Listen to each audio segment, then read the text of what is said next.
하던 젊은이 하나가 실패를 했어요. 호텔방에서 신음을 하면서 힘들어해요. 주변에는 알약들이 쫙 널브러져 있어요. 수면제죠. 먹고 이제 죽으려고 마음을 먹은 거예요. 그러다가 무릎을 꿇어요. 하나님, 어릴 적 어머니께서 세상 사람들은 모두 널 잊고 널 버려도 하나님은 널 잊지 않으신다. 그분은 너에게 참 피난처 요새가 되신다고 가르쳐 주셨습니다. 제가 그동안 피난처 되신 하나님을 잊고 살았습니다. 이러면서 이제 기도를 하는 거예요. 이렇게 기도를 하다가 하나님을 만나게 돼요. 용기가 솟아나게 돼요. 그리고 수면제를 먹지 않고 호텔방을 뛰쳐나가요. 자기에게 투자했던 사람들, 근데 졸지에 빚투성이가 된 사람들, 그들을 만나요. 채권자들을 만난 거죠. 그리고 그들에게 이렇게 말을 합니다. 투자자 여러분, 여러분이 투자하신 그 귀한 돈을 다 날리고 부도 위기에 처하게 됐습니다. 여러분을 뵐 면목이 없어서 자살하려고 수면제를 사서 호텔에 투숙했다가 어릴 적 어머니가 해주신 말씀, 하나님이 나의 피난처 되신다는 말씀이 생각나 밤새 회개와 헌신의 기도를 드렸고 이 자리에 용기를 내서 나왔습니다. 한 번만 용서해 주시고 상환을 유예해 주시면 원금과 이자 모두 계산해서 갚아드리겠습니다. 피해를 입었던 사람들이 쭉 모여 있는데 그중에 가장 큰 액수를 피해봤던 두 사람이 그렇게 하겠습니다. 나머지 사람들이 저 사람들도 저렇게 했는데 우리도 해주자. 그렇게 하겠습니다. 그렇게 하겠습니다. 이렇게 해서 다시 사업을 시작하게 됩니다. 성공을 얻었어요. 이 사람이 누구냐? NC 힐튼. 힐튼 하면은 들어본 이름 있죠. 힐튼 호텔의 창시자 NC 힐튼의 실화입니다. 어머니가 들려줬던 이야기 때문에 자살하지 않고 다시 한번 재기를 할 수 있었던 거죠. 하나님을 피난처로 여기라는 어머니의 말씀. 성경에 보면요, 하나님이 피난처다, 요새다, 또 반석이다 이런 표현들이 굉장히 많이 나와요. 하나님이 보호해 주신다는 거죠. 여러분 사울 왕이 1000여 명의 군인을 거느리고 다윗 하나 잡아 죽인다고 쫓아다녀요. 하나님이 피난처가 되지 않고 요새가 되지 않았다면 다윗은 죽은 목숨입니다. 그런데 여호와께서 다윗을 숨기시리라. 이 표현 제가 되게 좋아요. 하나님이 작정하고 다윗을 편들어주고 숨겨주시니까 도대체가 사울이 숨바꼭질을 아무리 해도 찾을 길이 없는 거예요. 머리카락 하나 찾을 길이 없는 거예요. 하나님이 막아주시니까 야곱을 죽이려는 라반 한밤에 하나님이 나타나셔서 너 야곱에게 선악간 말하지 마. 야곱을 죽이려는 에서 하나님께서 그 마음속에 휘집어 놓으시니까 야곱을 껴안고 울고 하나님 앞에 밤새 기도하기를 참 잘했죠. 아수랑 사내립이 18만 5천 명을 거느리고 쳐들어왔을 때도요, 히스기야가 기도하고 이사야 선지자가 기도하고 하나님이 피난처가 되시니까 18만 5천 명이 전멸을 당하잖아요. 히스기야는 존대해주고 주변 나라들이 유대를 건드릴 엄두를 못 내잖아요. 야, 세계 최인류 강대국 아수르가 쳐들어갔다가 다 몰살 당했대. 아수르보다 약한 우리나라가 저 유대에 쳐들어갔다가 무슨 봉변을 당할지 몰라. 저 유대인들은 건들면 안 돼. 아수르 대군이 죽었는데 왜 죽었는지 영문도 모르고 다 죽어버렸대. 우리 저 유대인들 건들지도 말자. 열국의 눈에 존대하게 보였다. 하나님이 그렇게 만드신 거예요. 살다 보면 위기를 만납니다. 어두움을 통과할 때가 있어요. 그때 우리가 기억할 거, 우리에게는 피난처가 되신다는 거, 하나님이 저와 여러분이 피난처가 되신다는 거. 따라서 우리는 환경, 처지, 문제, 장애물, 사람, 사건, 사물이 아니라 하나님을 바라봐야 된다는 거 잊지 마시기를 주님의 이름으로 축원합니다. 너는 알지 못하느냐? 듣지 못하느냐? 영원하신 하나님 여호와 땅 끝까지 창조하신 자는 피곤치 아니하시며 곤비치 아니하시며 명철이 한이 없으시며 피곤한 자에게는 능력을 더하시며 무능한 자에게는 힘을 더하시나니 소년이라도 피곤하며 곤비하며 장정이라도 넘어지며 자빠지되 오직 여호와를 앙망하는 자는 새 힘을 얻으리니 독수리가 날개치며 올라가 들 것이요 다른 박질하여도 곤비하지 아니하고 걸어가도 피곤치 아니하리로다. 내 힘이 고갈났어요. 일어날 힘도 없어요. 팔 하나 올리기 까딱하기 귀찮아요. 사람들하고 어울리는 것도 부대끼는 것도 이제는 지겨워요. 힘이 빠지니까. 근데 하나님을 바라보면 새 힘을 주시고 그 새 힘을 가지고 일어나고 활동하고 움직이고 싸울 수 있단 말이죠. 그 하나님이 저희 아버지, 여러분의 아버지라는 거 꼭 기억하고 사시기를 주님의 이름으로 축원합니다. 하나님은 얼마든지 저를 위해 여러분을 위해서 놀라운 일을 행하실 수 있다는 거 잊지 마시기를 주님의 이름으로 축원합니다. 설교 제목 따라합시다. 하나님은 언제라도 놀랍게 행하실 수 있다. 한 번 더요. 하나님은 언제든지 놀랍게 행하실 수 있다. 뭐 지금 읽은 본문은 누구나 외우는, 웬만하면 다 외우는 그런 구절이에요. 굉장히 중요한 메시지를 많이 담고 있는데 그것을 함께 나누려고 합니다. 자, 약속들을 몇 가지 하시는데 첫 번째 약속은 함께 있겠다 하시는 거예요. 함께 있겠다. 따라합시다. 하나님이 나와 함께 있겠다고 약속해 주셨다. 제가 종종 하는 이야기지만 하나님의 사고방식은 굉장히 심플해요. 하나님의 해결책은 굉장히 단순해요. 딱 하나입니다. 하나님께서 함께 하시는 거예요. 그게 해결책입니다. 미디안이 대군을 거느리고 쳐들어왔어요. 동방 사람들 같이 와요. 아말렉 사람들 같이 와요. 대군이 얼마나 많은지 어마어마해요. 그런데 하나님이 두려워 떨고 있는 기드온에게 나타나시더니 네가 미디안 사람을 치기를 한 사람을 치듯 하리라 그래요. 13만 5천 명이나 되잖아요. 근데 한 사람을 치듯 한대요. 앞부분에 한마디 딱 더 하시는 거예요. 내가 반드시 너와 함께 하리니 네가 미디안 사람 치기를 한 사람 치듯 하리라. 내가 반드시 너와 함께 하리니. 이게 하나님의 해답이었어요. 모세에게도 동일하게 말씀하십니다. 내가 반드시 너와 함께 있을 것임이니라. 여호수아에게도 하나님은 동일하게 말씀하십니다. 네 평생에 능히 너를 대적할 자가 없으리니 내가 모세와 함께 있었던 것이 너와 함께 있을 것임이니라. 에서를 피해 도망가던 야곱 베델 광야에 누워 자는데 그에게도 해법은 딱 하나요. 네가 무사히 돌아올 때까지 내가 너를 떠나지 아니하리라. 그게 하나님의 해법이에요. 예수님의 해법도 동일합니다. 학문이 딸리는 제자들, 외국어가 안 되는 제자들, 근데 그들 보고 땅끝까지 증인이 되래요. 모든 족속을 제자로 삼으래요. 불가능한 일이죠. 근데 불가능한 일이 아니에요. 왜? 예수님이 약속하셨거든요. 뭐라 약속하셨어요? 볼지어다 내가 세상 끝날까지 너희와 항상 함께 있으리라. 구약이든 신약이든 이 말씀이 계속 이어져요.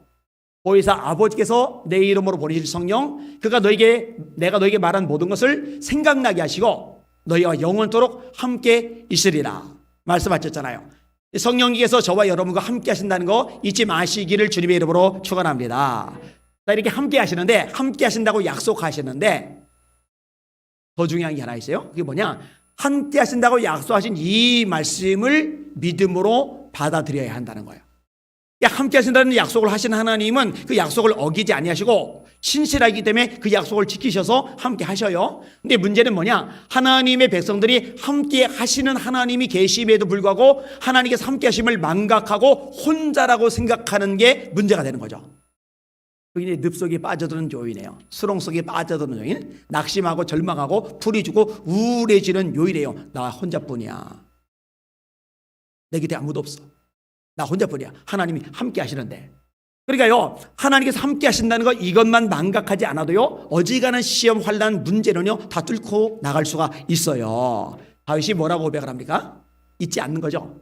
내가 사망의 음침한 골짜기로 다닐지라도 해를 두려워하지 않을 것은 주께서 나와 함께 하심이라. 기억하는 거예요. 사망의 음침한 골짜기는 밑바닥이에요. 알거지가 다 됐어요. 도망자니까 목숨이 왔다 갔다 해요. 창 들고 칼 들고 왕이 군대 거느려 쫓아다니니까. 주변에 이간질하는 인간들도 있고요, 고소 고발하는 인간들도 있어요. 도액 같은 인물. 그러니까 도대체가 살 구멍이 여지가 안 보이는데 뭐라고 얘기하는 거예요? 내가 사망의 음침한 골짜기로 다닐지라도 해를 두려워하지 않을 것은 주께서 나와 함께 하심이라. 이 기억만큼은 절대로 망각하지 않는 거예요.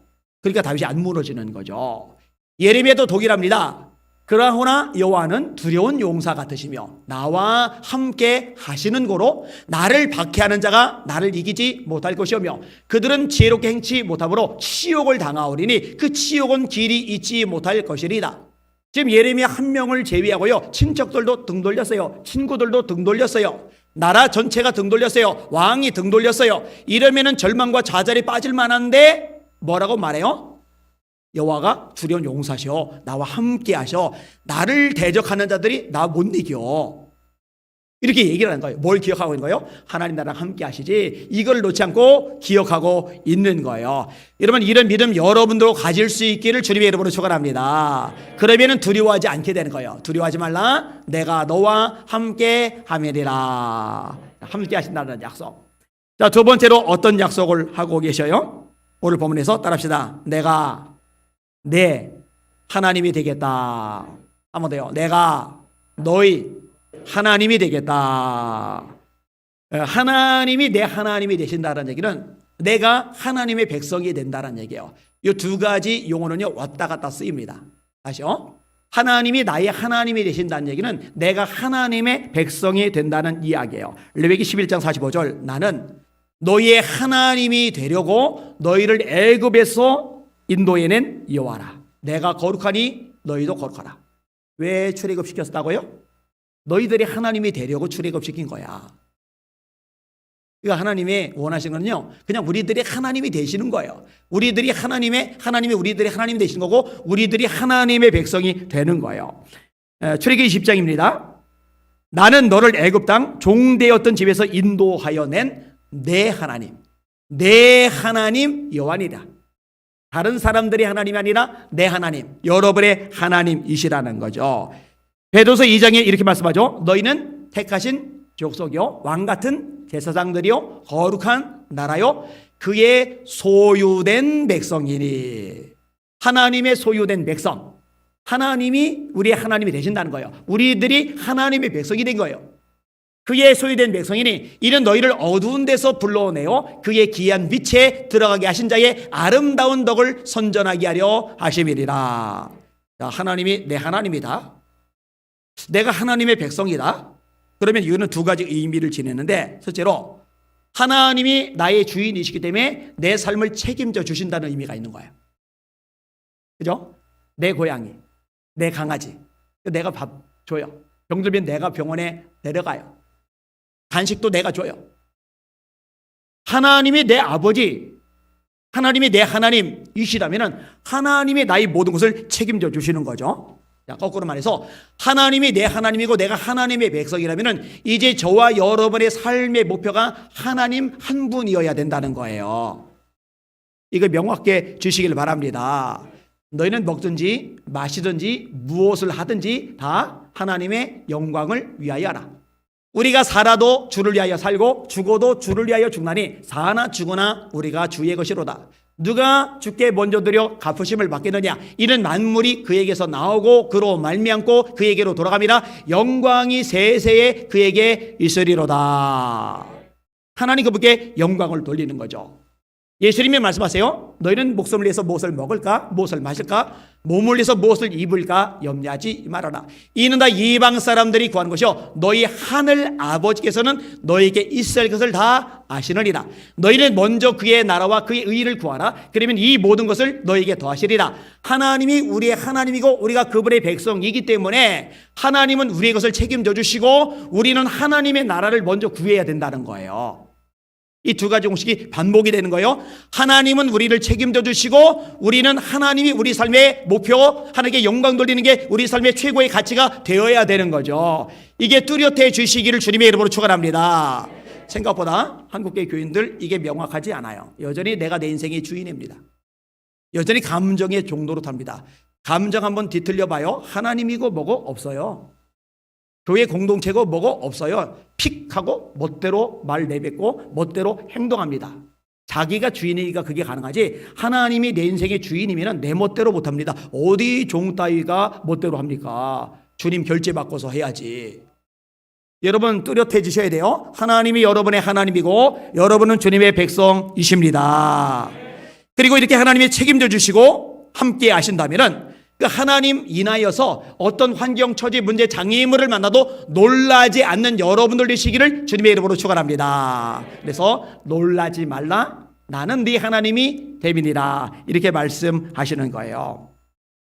아프리카 선교교대에서 봉사하던 선교사님이 계세요. 여자분이에요.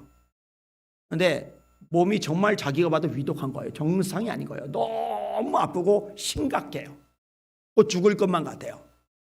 근데 이런 와중에 몸이 약하니까 좀 영양가 있는 것도 좀 먹고 그래야 되는데 선교비가 도착할 날짜가 됐는데 선교비가 안 들어오는 거예요. 이게 목이 빠지죠. 근데 한 주가 지나도 안 들어와요. 두 주가 지나도 안 들어가요. 한 달이 지나갔는데도 안 들어와요. 근데 죽을 것 같은 몸이 조금씩 회복이 돼요. 먹은 거라고는 겨우 보리죽만 먹었는데, 돈이 없으니까 겨우 보리죽만 먹었는데 몸이 서서히 괜찮아지더니 회복이 된 거예요. 자, 귀국을 했어요. 안식년 맞았거든요. 그리고 한 교회 초청을 받아서 선교 간증을 하래요. 그러다가 요 얘기를 나눴어요. 죽을 만큼 몸이 너무 아팠다. 근데 선교비가 한 달 동안 오지를 않아가지고 보리죽만 먹었는데 보리죽만 먹고서 용케 안 죽고 버텼다. 근데 예배가 끝난 다음에 그 교회 교인 중에 의사가 한 명 있는데 잠깐 만나서 얘기 좀 하자고 그래요. 그래서 얘기를 나누는데 의사가 이렇게 얘기합니다. 선교사님께 생활비가 제때 가서 선교사님이 몸에 좋은 거 사서 드셨다면 선교사님하고 저희하고 만나지 못했을 겁니다. 선교사님이 앓은 질병 제가 예견해 보길래 이 소화 위장계통에 문제가 생긴 건데 그때 좋은 처방이 보리죽 같은 것만 먹는 겁니다. 그가 속으로 원망도 들고 섭섭하기도 하고 좀 짜증스럽기도 하고 내가 이렇게 아프고 기운이 없는데 영양가 있는 거 좀 먹어야 되는데 왜 선교비는 안 배주나 이렇게 생각했는데 알고 보니까 그게 본인에게 유익이었던 거죠. 여러분 우리는 하나님의 말씀을 있는 그대로 믿어야 돼요. 우리가 알거니와 하나님을 사랑하는 자, 곧 그 뜻대로 부르심을 입은 자들에게는 모든 것이 합력하여 선을 이루느니라. 술 맡은 관원장이 요셉이 꿈을 해석해 준 그대로 복직이래요. 복직이 되자마자 권력이 있으니까 보디발의 집에서 끄집어 냈더라면 요셉 입장에서 얼마나 좋았겠어요. 근데 요셉을 잊어버리는데 만 2년을 까마득하게 잊어버려요. 풀려나기를 기다리는 요셉, 아버지 품에 돌아가기를 원하는 요셉 입장에서는 미칠 지경이죠. 답답하죠. 한 달 지나고 6개월 지나고 1년 지나고 1년 6개월 지나고 1년 8개월 지나도록 깜깜무소식이니까. 그런데요, 술 맡은 관원장이 요셉을 잊기를 정말 잘한 거죠. 왜냐? 요셉을 풀어줬더라면 애굽을 떠나죠. 가나안 땅에 가죠. 2년이 지나 바로가 꿈을 꾸는데 이 꿈을 해석해 줄 사람은 요셉밖에 없어요. 그런데 요셉이 이미 감옥을 떠났기 때문에 요셉을 찾아야 되는데 그 당시는 지금처럼 인터넷이 안 돼요. 스마트폰이 없어요. 카카오톡도 안 돼요. 페이스북도 안 돼요. 요셉 못 찾아요. 그런데 바로 왕이 꿈을 꿨을 때 요셉이 어디 있느냐? 감옥에 그대로 있거든요. 그러니까 끄집어내서 바로의 꿈을 해석하게 하고 그 꿈 해석 때문에 총리가 되고 총리가 된 것 때문에 야곱의 집안 75명이 반드시 굶어 죽을 수밖에 없는 시대였는데 굶어 죽지 않고 고센 땅에서 애굽에는 곡식 먹으면서 생육하고 번성하라는 말씀대로 숫자가 늘어나잖아요. 할렐루야. 요셉이 입장에서 2년 동안 생고생했지만 마음고생했지만 사실은 그거야말로 합력해서 선을 이루시는 거예요. 하나님이 요셉의 하나님이기 때문에 손해가 되지 않도록 역사하신 줄 믿으시길 바랍니다. 인생 속에서 내가 원치 않는데 왜 이렇게 삶이 고달플까? 이렇게 힘들까? 이렇게 답답할까? 기도를 열심히 하는데도 꼬인 게 이렇게 안 풀릴까? 너무 길기만 하고. 그런데 여러분 기억하세요. 하나님이 여러분의 하나님이시라는 거, 여러분이 하나님의 백성이라는 거, 그 모든 과정도 하나님의 계획과 섭리 속에서 벗어난 것이 아니라는 거 기억하시면은 그런 것들에 놀라지 않을 수 있는 믿음의 사람이 될 줄 믿습니다. 모세의 광야 40년은 징글맞죠. 미칠 지경이죠. 40년 동안 일했는데 땡전 한 푼 없는 거예요. 양 한 마리 없는 거예요. 장인 이돌의 양을 쳐요. 여전히 처가살이에요. 딸랑 지팡이 하나가 유일한 재산이에요. 그런데 그 40년이 요셉을 다듬어주는 시간이었잖아요. 우리는 이런 하나님을 신뢰하고 믿어야 됩니다. 자, 세 번째로 하나님이 뭘 약속하시느냐 따라합시다. 내가 너를 굳세게 하겠다. 한 번 더요. 내가 너를 굳세게 하겠다. 솔직히 사람은요 굳세지 못한 면이 많죠. 여려요. 생각보다 여려요. 어떤 사람은 경제적인 면에서 타격을 받으면 마음이 무너져 내려요. 굳세지 못한 거죠. 어떤 사람은 경제적으로 어려운 거는 또 잘 버티는데 인간관계가 한번 꼬여버리면요 숲속에 수렁 속에 막 빠져들어요. 굳세지 못한 거죠. 어떤 사람은 뭐 주변 사람들이 막 제재든 먹든 긁든 말든 그냥 눈 하나 깜빡 안 하고 그냥 소처럼 꾸벅꾸벅 이러는데 자식들이 속을 뒤집어 놓으면 정신을 못 차려요. 이 자녀 혈육에 있어서 굳세지 못한 거죠. 이게 저마다 요인들이 있어요. 달라요. 어떤 사람은 질병이 걸리고 나면 천지가 무너지는 것처럼 막 깜깜해가지고 막 어쩔 줄 몰라요. 그 마음이 굳세지 못한 거죠. 근데 하나님이요, 굳세지 못한 사람도 얼마든지 굳세게 만드실 수 있다는 거 믿으시기를 주님의 이름으로 축원합니다. 그러면 하나님이 예레미야를 선지자로 부르시죠. 이 예레미야가요, 마음이 여린 사람이에요. 여러분, 남자라고 다 막 담대하고 여자라고 다 소심하고 안 그래요. 남자보다 무서운 여자들이 요즘 되게 많아요. 이 담대함이 웬만한 장정들 저러 가려야 할 정도로 눈에서 불꽃이 튀는 여자들 무지 많아요. 우리 교회도 꽤 있어요. 또 남자라고 담대하냐? 아니요. 여자보다도 소심하고요, 섬세한 남자들 꽤 많아요. 여러분, 유명 요리사들은 여자보다 남자가 많고요, 유명 시인들은 여자보다 남자가 많고요, 섬세하게 그림을 그리는 화가 중에 여자보다 남자가 많아요. 이 예레미야는요, 여성적인 심성을 지니고 태어났어요. 굉장히 섬세한 사람이에요. 그러니까 하나님이 선지자로 부르셨다고 할 때요, 이 예레미야의 첫 번째 대답이 뭔지 아세요? 슬프도소이다. 슬프대요. 슬프도소이다. 주 여호와여, 나는 아이라 말할 줄을 알지 못하나이다. 하나님 잘못 부르셨어요. 선지자 어떤 존재인지 알거든요. 왕 앞에서도 담대하게 외쳐야 되고요, 고관 대작들 앞에서도 책망을 막 해야 되고요, 수많은 군중들 앞에서도 강력하게 말씀을 선포해야 되는데, 하나님 저는 아닌데요. 굳세지 못한 거죠.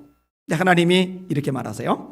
여호와께서 내게 이르시되 너는 아이라 말하지 말고 내가 너를 누구에게 보내든지 너는 가며 내가 네게 무엇을 명령하든지 너는 말할지니라. 너는 그들 때문에 두려워하지 말라. 내가 너와 함께하여 너를 구원하리라. 나 여호와의 말이니라. 여호와께서 그의 손을 내밀어 내 입에 대시며 여호와께서 내게 이르시되 보라, 내가 내 말을 네 입에 두었노라. 보라, 내가 오늘 너를 여러 나라와 여러 왕국 위에 세워. 소심하고 마음이 여린 일개 한 명, 한 사람 보고 하는 말이에요. 여러 나라, 여러 왕들 위에 세웠다. 여러분, 그건 하나님 마음이에요. 하나님 마음. 여러 나라와 여러 왕들 위에 세워 네가 그것들을 뽑고 파괴하며 파멸하고 넘어뜨리며 건설하고 쉽게 하였느니라. 예레미야야, 네가 그 나라들 엄청난 제국들 뽑기도 하고 세우기도 하고 망하게도 하고 멀쩡하게 만들기도 하고 내가 그럴 능력 줄게. 내가 너를 그렇게 강하게 만들어 줄게. 그리고 예레미야가 외치는데, 열방을 향해 외치는데, 예레미야 입 밖에 나간 대로 나라들이 올라갔다 내려갔다 망했다 살았다 세계가 막 들썩들썩 거리는 거예요. 여러분, 누가 그렇게 만드셨어요? 하나님께서. 이 하나님 능력 믿으시길 주의 이름으로 축원합니다. 솔직히 말해보자고요. 아브라함이 처음부터 믿음이 굳었어요? 너희 본토 친척 아비의 집을 떠나 내가 너에게 지시하는 땅으로 가라. 그래서 갈대아우로 떠나서 가나안 땅까지 잘 갔는데, 가나안 땅이 심한 기근이 드니까 애굽으로 도피를 하죠. 힘들다고 이스라엘 자리를 이탈하는 아브라함. 자기 목숨을 빼앗길까 봐 자기 아내를 누이 동생이라고 2번이나 속였던 아브라함. 하나님께서 사라를 통해 자녀 주시겠다고 하셨는데 하가를 통해서 이스마엘을 낳았던 아브라함. 이게 아브라함이에요. 낙심하고 실망한 상태로 처져 있는 아브라함. 창세기 13장이죠. 너는 눈을 들어 동쪽과 서쪽과 남쪽과 북쪽을 바라봐라. 네가 밟는 땅을 내가 너에게 주리라. 하여튼 연약해요. 연약해. 너무 연약해. 굳세지 못해. 그런데 창세기 22장에 보니까 네 아들 네 독자 이삭을 번제로 바쳐라. 그런데 요동하질 않아요. 흔들리지 않아요. 산 밑에 종들 남겨두고 올라가요. 이 종들이 아브라함 이삭 잡으려 할 때, 주인님 어떻게 아들을 죽이려 듭니까? 하고 팔목을 잡으면 나이 많은 아브라함이 젊은 종들을 힘으로 뭔소리게 결국 못 잡죠. 그래놓고 하나님 앞에, 하나님 내가 분명히 하나님께 순종하려고 했는데, 분명히 마음을 먹었는데 종들, 이 젊은 종들이 내 손목을 잡는 바람에 내가 힘이 딸려서 순종을 못한 겁니다. 이렇게 변명할 수 있는 여지를 애시당초 없애기 위해서 종들을 아예 내려다 놓고 이삭만 데리고 올라간 거거든요. 믿음이 굳세잖아요. 하나님이 굳세게 만들어 주신 겁니다. 여러분, 저와 여러분들도 얼마든지 굳세게 만드시는 하나님이라는 거 믿으시기를 주님의 이름으로 축원합니다. 어떻게 굳세게 하세요? 우리를 격려하시죠. 지지하시죠. 위로하시죠. 용기를 주시죠. 사람의 위로와 격려도 힘이 되는데 하나님께서 위로하시고 격려하시고 우리를 도닥이시고 만들어 가시면은 연약한 자도 얼마든지 굳세해질 수 있다는 거 기억하시고 기대하시는 여러분들 되시기를 주님의 이름으로 축원합니다. 내가 함께 있을게. 약속이죠. 내가 네 하나님이 될게. 약속이죠. 내가 너를 굳세게 만들어 줄게. 하나님이 약속하시는 거죠. 자, 그 다음에 네 번째로 뭘 약속하세요? 따라합시다. 내가 너를 도와주겠다. 한번 더요. 내가 너를 도와주겠다. 사람은요, 도움을 주고받는 존재죠. 로빈슨 크루소라고 소설이 있어요. 한 무인도에 버려진 로빈슨 크루소가 거기서 멋지게 살아가는 장면을 소설로 만들었죠. 근데 여러분, 그거는 소설입니다. 무인도에 혼자 있으면 못 삽니다. 또 어떻게 살아남겠어요? 사람이 대단하기는 해요. 그죠? 사람이 곰보다 힘이 약한데 곰보다 힘이 센 불도저를 만들어요.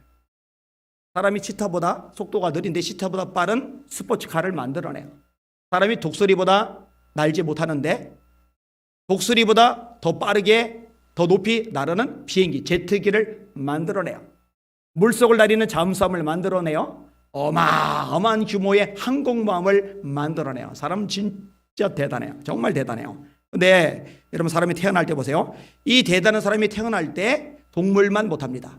강아지는 엄마에게서 애미에게서 태어나고 나서 1시간 지나지 않아서 몸을 꿈틀거리고 일어나요. 여러분, 혹시 여러분이 자녀를 낳는데 자녀 낳은 지 1시간 만에 꿈틀거리고 일어난 아들, 딸 본 적 있으면 손 들어보세요. 1시간 만에 못 걸어요? 1시간 만에 걷는 건 뭡니까? 그죠? 동물들은요, 새끼 낳고 새끼가 방치돼도 어떻게든 살아남을 가능성이 꽤 있는데 사람은요, 태어나고 나서 도움을 받지 못하면요 100% 죽어요. 단 한 명도 살아남을 수가 없어요. 신기하죠? 정말 대단한데 한 면에서 보면은 정말 도움이 필요한 존재가 사람입니다. 서로 도와야 돼요. 부부끼리, 부모와 자녀끼리, 성도들끼리 세상 속에서 이 돕는 과정이 필요해요. 그리고 뭐니 해도 하나님의 도움이 필요한데 그 하나님께서 말씀하시는 거요. 내가 너를 도와주리라. 여러분이 도와주시는 거 경험하시기를 주님의 이름으로 축원합니다.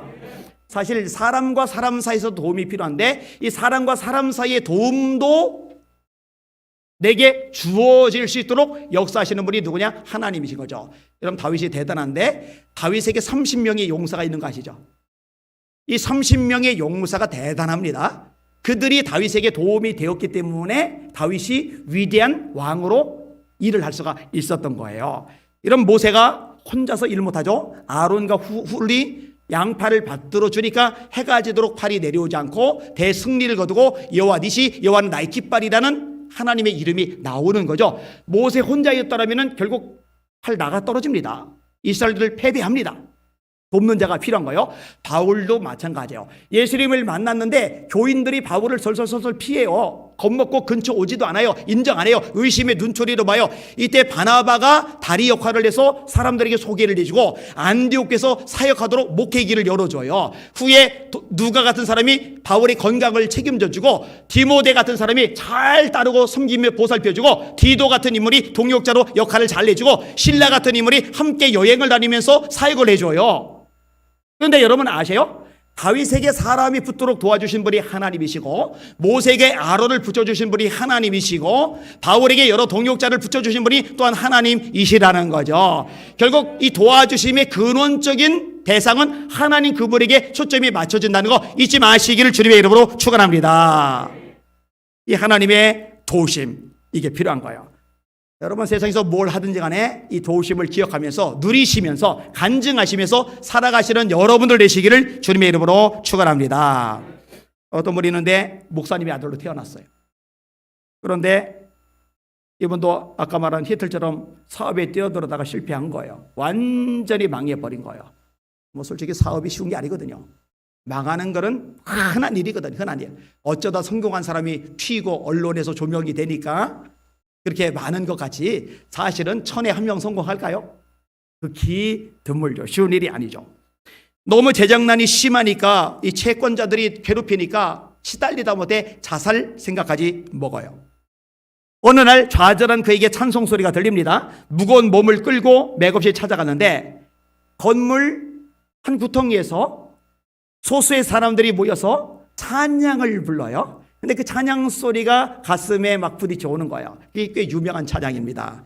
너 근심 걱정 말아라, 주 너를 지키리. 주 날개 밑에 거하라, 주 너를 지키리. 주 너를 지키리. 아무 때나 어디서나 주 너를 지키리. 늘 지켜주시리. 나는 죽으려고 하는데 하나님이 널 지켜주시오. 이 찬양이 들리면서 막 가슴에 와 닿는 거예요. 어려워 낙심될 때에 주 너를 지키리. 위험한 일을 당할 때 주 너를 지키리. 다 같이 주 너를 지키리. 아무 때나 어디서나 주 너를 지키리. 늘 지켜주시리. 어려운 시험 당해도 주 너를 지키리. 구주의 품에 거하라, 주 너를 지키리. 주 너를 지키리. 아무 때나 어디서나 주 너를 지키리. 늘 지켜주시리. 은혜를 받아요. 성령께서 마음에 역사하세요. 그러니까 조금 전까지 죽어야지 자살 충동 느끼던 이 젊은이가 자기도 모르게 앞에 사냥 부는 사람을 있는데도 소리를 버럭 지르는 거예요. 하나님, 나는 아무것도 할 수 없습니다. 제발 날 좀 도와주세요. 하나님, 나는 아무것도 할 수 없습니다. 제발 날 좀 도와주세요. 마음이 새로워져요. 그리고 사업을 새롭게 시작을 하는데 6대 원칙을 세웁니다. 1. 근면. 2. 준비. 3. 성실. 4. 종업원과 고객들 간의 신용. 5. 성령 안에서의 어려움 극복. 어려움이 없다고 생각하는 게 아니라 어려움이 있지만 성령 안에서 극복. 6. 황금률 적용. 황금률이 뭐예요? 남에게 대접을 받고자 한 대로 너도 남을 대접하라. 이것이 온 율법과 선지자의 강령이니라. 이게 골든룰, 황금룰, 예수님이 하셨던 말씀이에요. 너 남이 너한테 따뜻하게 대하기를 원해? 그럼 네가 남에게 따뜻하게 대해. 남들이 널 보고 웃어주길 바래? 인상 쓰면 짜증나지? 그럼 너도 인상 쓰지 말고 같이 웃어줘. 너 남이 너한테 밥 한 그릇 사주면 기쁘지? 커피 한 잔 뽑아주면 고맙지? 그럼 너도 대접받을 생각만 하지 말고 먼저 밥 한 그릇 사주고 커피 한 잔 뽑아줘. 남에게 대접을 받고자 하는 대로 너도 남을 대접하라. 이 6가지 원칙을 철두철미하게 지키면서 하는데 자리를 잘 잡아요. 이게 이제 미국의 워너 메이커라는 사람, 유명한 사람이죠. 이 사람에 대한 일화입니다. 자, 마지막 하나 더 따라합시다. 내가 너를 붙들어 주겠다. 한 번 더요. 내가 너를 붙들어 주겠다. 이 붙들어 준단 말도 참 좋은 말입니다. 아기하고 산책을 가는데 아빠가 엄마가 아기 손을 꽉 붙들어 줘요. 근데 아기가 가다가 이 걸음걸이가 아직 여리니까 돌불에 걸려서 픽 하고 넘어질 뻔했는데 하마터면 이마가 깨지고 코피를 흘릴 뻔했는데 안 다쳐요. 왜 그러나 했더니 엄마가 아빠가 손을 붙들어 주고 있거든요. 이게 붙들어 주는 거예요. 근데 여러분, 사람은요 끝까지 붙들어 주기가 어렵습니다. 내가 성장을 했어요. 이제 어머니가 힘이 빠진 할머니가 됐어요. 그 할머니가 나를 붙들어주면 내가 넘어질 때 그 할머니 때문에 내가 안 넘어지는 게 아니라 할머니도 같이 넘어져요, 이게. 그러니까 할머니의 마음, 내 어머니의 마음은 여전한데 동일한데 나를 아끼고 사랑하고 소중히 여기는데 나를 붙들어줄 만한 힘이 없는 거예요. 또 어떤 경우는 힘을 잃는데 사람 자체가, 마음 자체가 변해버려요. 배신을 때려요. 붙들어 주긴커녕 뒤통수를 때리는 거예요. 다리를 걸어 넘어뜨리는 거예요. 상처를 주는 거예요. 이 사람의 모습이란 말이에요. 그런데 변함도 없고 능력이 딸리지도 않고 끝까지 붙들어 주실 수 있는 분이 있는데 하나님이라는 거 잊지 마시기를 주님의 이름으로 축원합니다. 붙들어 주는 거예요. 베드로가 무리를 건넌 예수님을 보더니 저도요 그래. 와라. 형 내려요. 예수님만 바라보고 가야 되는데 바람을 보고 무서워 빠져가느니라. 막 허푸적 살려주세요. 그러니까 예수님이 믿음이 적은 자여 책망하시죠. 믿음이 적은 자여, 주님만 바라봐야 되는데 바람을 보니까, 주님만 바라봐야 되니까 바라봐야 되는데 환경을 보니까 이게 늪속에 빠져드는 거잖아요. 믿음이 적은 자야, 물 좀 대빨 마셔라. 놔두느냐? 아니요, 얼른 붙들어서 끄집어 내주세요. 때때로 우리가 믿음이 연약해요. 주님만을 바라보질 못해요. 환경을 바라봐요. 늪속에 빠져들어가요. 빠져들어가면서 비명을 질러대요. 그러면 주님께서 너 이놈아 왜 이렇게 믿음이 없어? 너 이렇게 배신 때려? 너 신앙이 왜 그 모양 그 따위야? 너 죽을 고생 좀 해봐. 아니야 죽어버려 하고 손 놔버리느냐? 그러시는 주님이 아니에요. 믿음이 연약해서 빠져들어가는 사람도 주님을 부르면, 주님을 찾으면, 주님의 도우심을 구하면 손을 내밀고 붙들어 주시는 자비와 긍휼의 주님이라는 거, 이거 믿으시는 여러분들 되시기를 주님의 이름으로 축원합니다. 근데 오늘 본문에 보니까 재미있는 표현이 나와요. 나의 의로운 오른손으로 너를 붙들리라. 이 오른손. 여러분 성경에서 이 오른쪽이 생각보다 많이 강조되는 거 아셔요? 여러분 예수님이 부활하셨죠? 승천하셨죠. 그리고 재림하시게 되죠. 재림하시기 전까지 어디 계세요? 하나님 보좌 우편에 계세요. 그런 하나님 보좌 우편에 계신 자요 우리를 위하여 친히 간구하시는 자시니라. 로마서 8장 34절의 말씀입니다.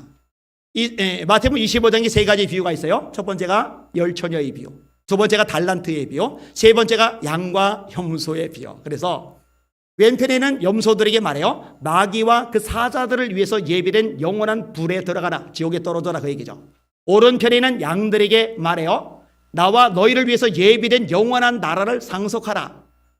어떤 분이 성경 해석을 좀 이상하게 하세요. 예수님은 우파라고, 우파. 교인들은 우파가 되어야 된다고. 그냥 우편에 있는 자들은 구원받고 좌편에 있는 자들은 불 속에 들어가니까 그거는 잘못된 해석입니다. 거기서 좌파 우파 따지면 안 되는 거예요, 사실은요. 이 오른쪽이라는 개념이 나와요.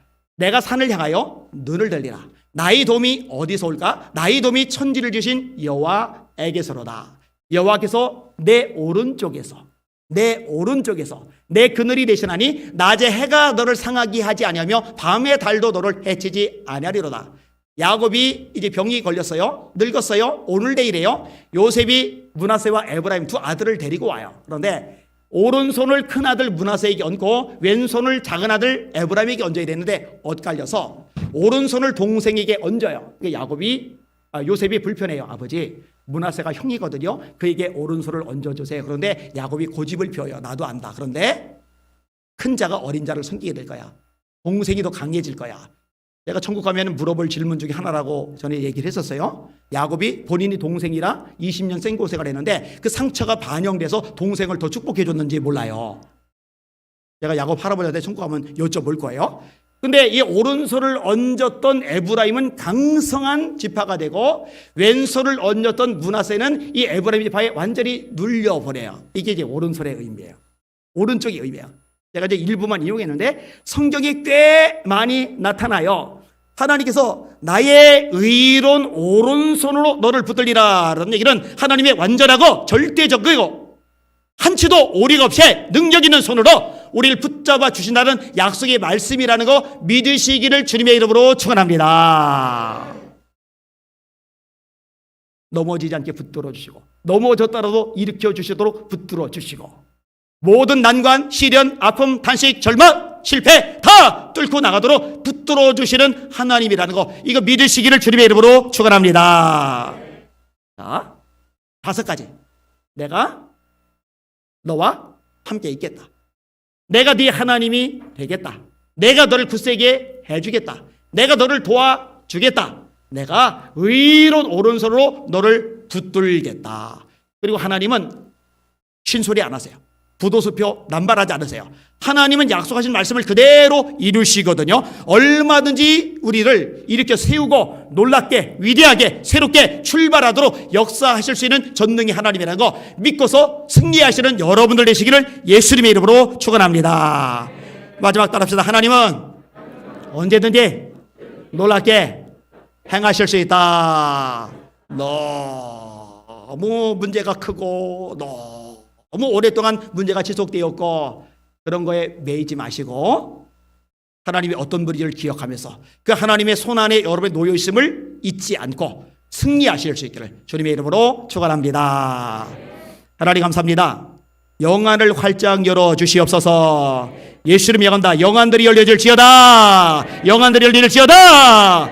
환경만 문제만 장애물만 사람만 사건만 보지 말게 하시고 함께 하시는 하나님, 능력의 손으로 붙잡아 주시는 하나님, 도와주시는 하나님, 함께 하시는 하나님, 그 하나님을 발견하게 하여 주시옵소서. 예수님 이름으로 간절히 기도합니다. 아멘.